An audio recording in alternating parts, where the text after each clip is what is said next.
ছোট পর্দার অভিনেতা আলী গনি ভারতীয় বায়ুসেনাকে ধন্যবাদ দিয়ে বলেন, আমি এখন দেশের বাইরে শুটিং করছি, কিন্তু আমার পরিবার জম্মুতে রয়েছে।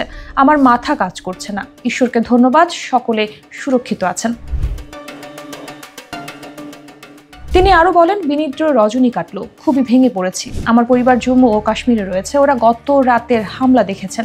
আমার গোটা পরিবারের বাচ্চারা সবাই এই ড্রোন। কিছু মানুষ বাড়িতে বসে আরামে জয় জয়কার করছেন, সমাজ মাধ্যমে সেই সব লিখছেন, কিন্তু যারা সীমান্তে রয়েছেন তাদের জন্য এই পরিস্থিতি মোটেই সহজ নয়। অপারেশন সিঁদুরের পরে পাকিস্তানও পাল্টা নিশানা করতে শুরু করে জম্মু, পাঠানকোট ও উধমপুর এলাকায়।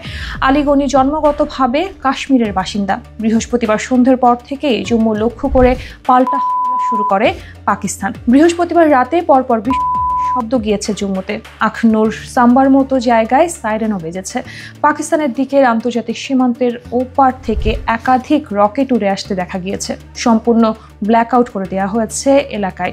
এ পরিস্থিতি দেখে আতঙ্কিত ছোট পর্দার অভিনেতা, কারণ তার পরিবার এখনো জম্মুতেই থাকেন। পেহেলগাঁও কাণ্ডের 15 দিনের মাথায় পাকিস্তান ও পাক অধিকৃত কাশ্মীরের ঘাঁটি গুড়িয়ে ভারতীয় সেনা। তবে ভারতের অপারেশন সিঁদুরের পরে অশান্ত সীমান্ত, যার জেরে আতঙ্কে দিন কাটছে সীমান্ত সংলগ্ন মানুষের। এখন এমনই পরিস্থিতি ছোট পর্দার অভিনেতা আলী গনির।